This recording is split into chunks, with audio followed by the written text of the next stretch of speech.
All right, looks like we got some people watching. I can see Grace and Melissa. How you ladies doing? We're gonna wait just a couple minutes.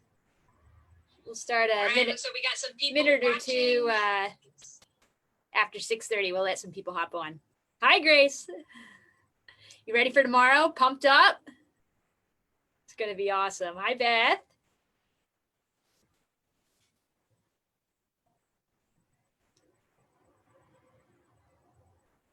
Catherine, what's up? G. So glad you're here, G.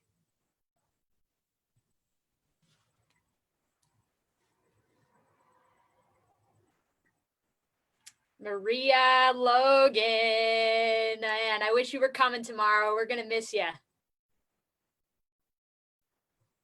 And Michael Steiner. Hi, Michael. Hi, Dawn.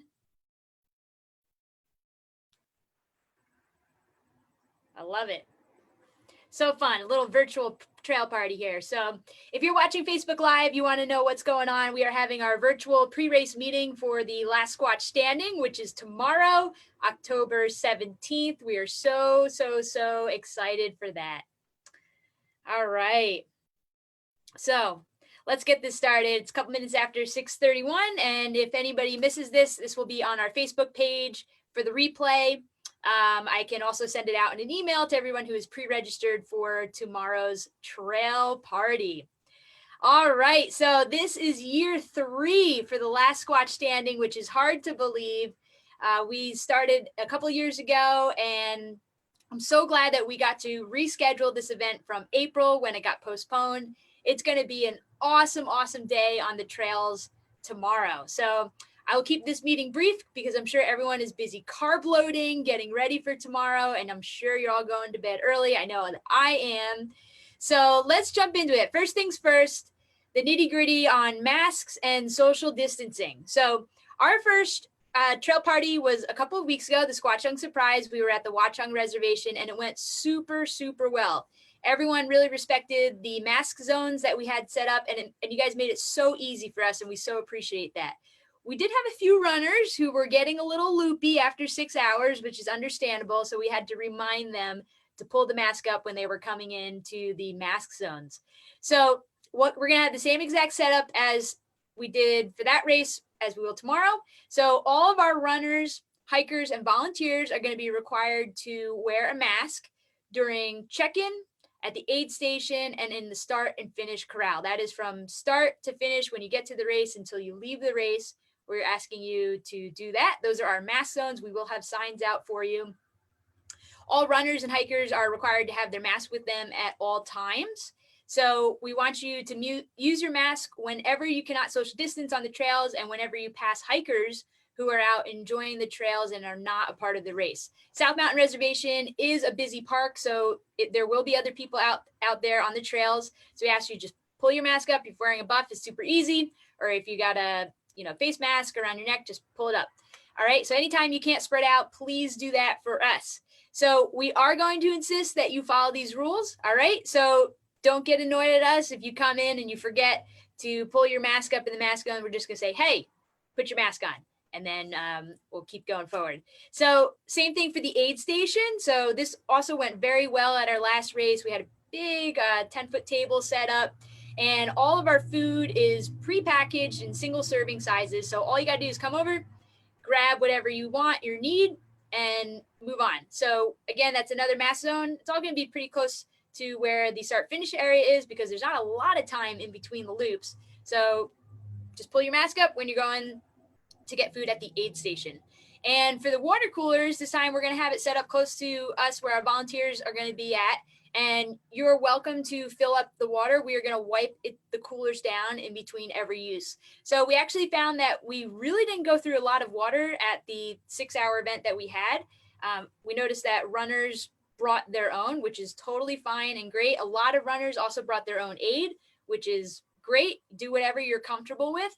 So we will have water available for you, but as always, all of our events are cupless, which means you need to bring a water bottle or a cup or mug or whatever to fill up at the aid station. Okay, so that about wraps it up for the aid station. So let's talk about check-in. The 8 a.m. competitive division, check-in is from 7 a.m. to 7:30 a.m. And the 1 p.m. nothing but fun division is check-in is from 12 to 12:30 p.m. So when you arrive at the table, our volunteers will be there. They're going to hand you your bib, your safety pins, swag, and medals. So we are handing out the medals and the swag before the race so we can reduce those touch points and congregating as much as possible. Again, we did this at the last race. It went super well. And actually, it ended up great because sometimes runners, they just forget to take the stuff after a race. And I feel bad because they're going home without stuff. But this is going to be great. You can take it all before the race. Then you can put it back in your car or wherever you're set up for the event. So we will also have the squat shop set up with gear for purchase. I do have a couple of items to show you. We just got these in. Okay, check this out. These are really fun mugs. It says Ultra Jogger. Just like running, but slower, longer, and more sad and lonely. We only have 24 of these, so it's first come, first serve. We have whatever we have extra, we'll put it on our website afterwards. And we got our logo back here, Sasquatch Trail Runners. Every run is a trail party. We also just got these really awesome, goofy t-shirts. They are super soft, gender specific. And I think you can see it there. It's our Trail Magic mixtape. And Sasquatch is rocking the boom box. So these are fun retro t-shirts. We will have them at the event. Again, first come, first serve. And whatever we have extra, we'll put on our website afterwards. So let's see. And also I want to mention for the swag, we're going to have a lot of items out on the table for you to pick from. So pick whatever you like the best. And that is your item that you are taking home for the race. Okay, so after you check in, you are welcome to go back to your car. You can set up, if you're bringing your gear, maybe you have a chair, you're welcome to set up. It's a huge area. There's a big soccer field, and then there's also a ton of picnic tables that you can use to set up your gear. So plenty of room to spread out. We welcome you to use the space that is there. All right, let's move on to the race, the fun stuff that everyone is excited about. This is the reason that you're here.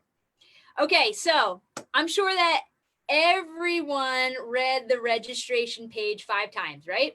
I know you did. So this should just be a little review for each of you, right? So the last Squatch standing, we've got a 1 mile loop. That is the circuit for the entire day. Okay, it is going to be marked in neon pink trail ribbon. That's the color you are following, neon pink. Our volunteer, Joe Brandine, is marking the course. He has requested, I think, 2,000 feet of tape. I promise you, you will not get lost. Joe does a phenomenal job. This is his trail that he marks each year. So he is in charge of that. And you will, we sometimes describe it as a trail ribbon throw up. So it will be very well marked. So for the course, the first half mile is a double wide carriage road. And the second half mile is a technical single track. So we did get a lot of rain. I'm sure you did. I think most of the state got hit with a lot of rain, which is actually great because we've been in a drought and the trails have been so dry. So with the rain, it's probable that there will be mud. So be ready for that. It's going to be fun.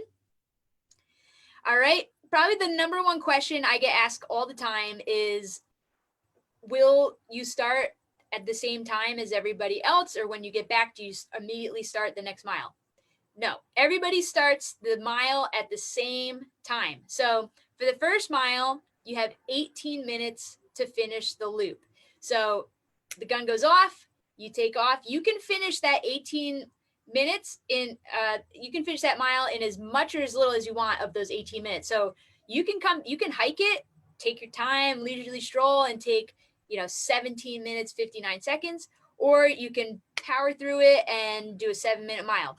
Whatever floats your boat and makes you happy, but you have to be back across the finish line before the buzzer goes off for those 18 minutes. If you don't, you are eliminated from the race and your event is done for the day. So for miles 1 through 6, 1 minute comes off of the clock.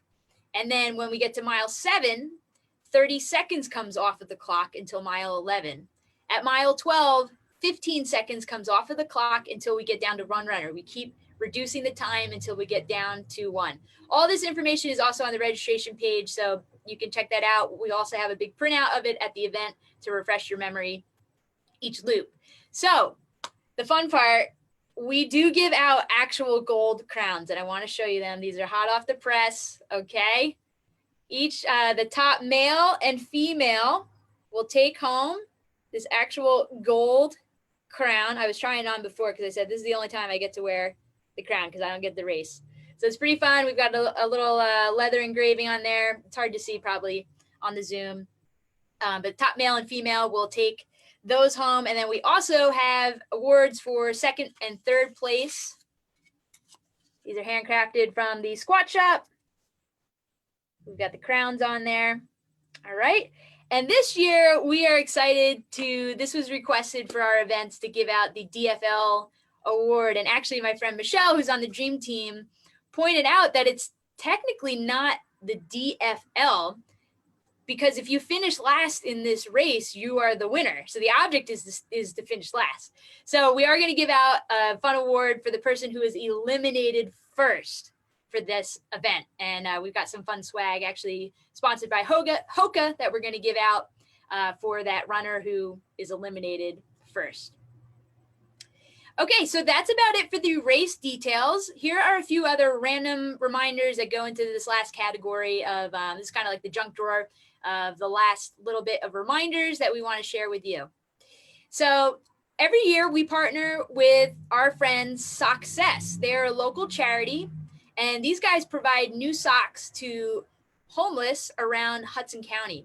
So the last 2 years, because this is year 3, we have donated over 1,000 pairs of new socks. And that is because if you guys, this event, we hold a sock drive. So we encourage all runners to bring a pair of new socks, and we will hand deliver those to Success, and those will get into the hands of folks at homeless shelters in Hudson County, New Jersey. And we always share this every year. It was very surprising to me when I found out that socks are the #1 requested item in homeless shelters. So we are making a big impact with this initiative to collect socks for our charity partner, Success. Okay, volunteers, our volunteer dream team. I just love talking about them because they are the heart and soul of Sasquatch trail runners. So these trail parties do not happen without them. So please remember to thank a volunteer at the race tomorrow. And let's see, next, we have a lot of fun stuff. Okay, these are reminders for what's going on with Sasquatch trail running.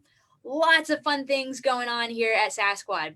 Next weekend, because I know you're going to be sad after this event ends, we are actually doing a meetup over at Hacklebarney State Park in Chester, New Jersey. This is not, it's not an organized group run in the sense that we're all going to be running together. It's a meetup where we're going to meet at the park at 9 a.m. and then you're going to go out on your own to explore the trails, and you're welcome to run or hike with other runners. This is an awesome, awesome opportunity to bring friends who maybe never tried trail running or hiking before. This is also a super family friendly event. Last year, we had a bunch of kids come out with their families. We had a couple of newborns. My friend Jess and Tony brought their little babies, and it was really fun. They got to hike with us. And then after spending a little bit of time at Hacklebarney, we're going 1 mile down the road to Hacklebarney Cider Mill, which is the best. I mean, I'm biased because I love them, but the best cider donuts you're going to have. It's only a mile away from the park, which is great. So since we're starting the hike early, or on the earlier side, the park will be hopefully less crowded, and then the cider mill will also be less crowded because we'll be getting there around the time that it opens. We have been loving our Run Venture series that we have been doing on Facebook Live every other week. If you haven't tuned into that, really encourage you to check it out. We've had some amazing, amazing runners and hikers come on to the broadcast. So we are now up to, I think, number 11. It's either 11 or 12 this next week. And we are highlighting, so excited to share, highlighting my friend Patty Alcivar, and she lives over in the city. She is a mountaineer, an avid road runner, trail runner, hiker, and a former professional boxer. I met Patty this past summer we did some crazy hikes with me and my friend Rosa Tolentino. We went up and did the Pemi Loop in New Hampshire and also the Great Range Traverse in the Adirondacks. And Patty is just an amazing person. I can't wait for you guys to meet her and hear her story. She is currently working on completing the 7 summits, which if you don't know what that is the tallest summits on each continent. So that is her mission, to complete that over the next couple of years. And the week after, we are hearing again, this is our second time hearing from Kaylin Hopkins. She was on the Run Venture series way back in the beginning, and she shared about her Grand Canyon rim to rim to rim adventure. And we've invited her back on because she just completed the 140-mile traverse of the New Jersey Appalachian Trail out and back. So not only did she do it once, she went all the way back. Kaylin is the first person to complete that. She owns the FKT, and I'm so excited to talk to her and get the details on her adventure. And if you missed any of this, you can hop on our podcast, because we have a Sasquatch Trail Runners podcast. You can find it on your favorite podcast streaming platform. All of our Zoom series episodes are on there, and we will continue to upload them after they finish. Okay, so that's about all I've got. Let me check real quick on the live chat. If you have any questions about the race, this is your opportunity to ask them. Also, during check-in, I'll be around. You can ask questions. So give me 1 second. Just going to scroll through. Oh, boy, we got a lot of comments here. I bet you it's Michael Steiner. All right, let's see. What do we got?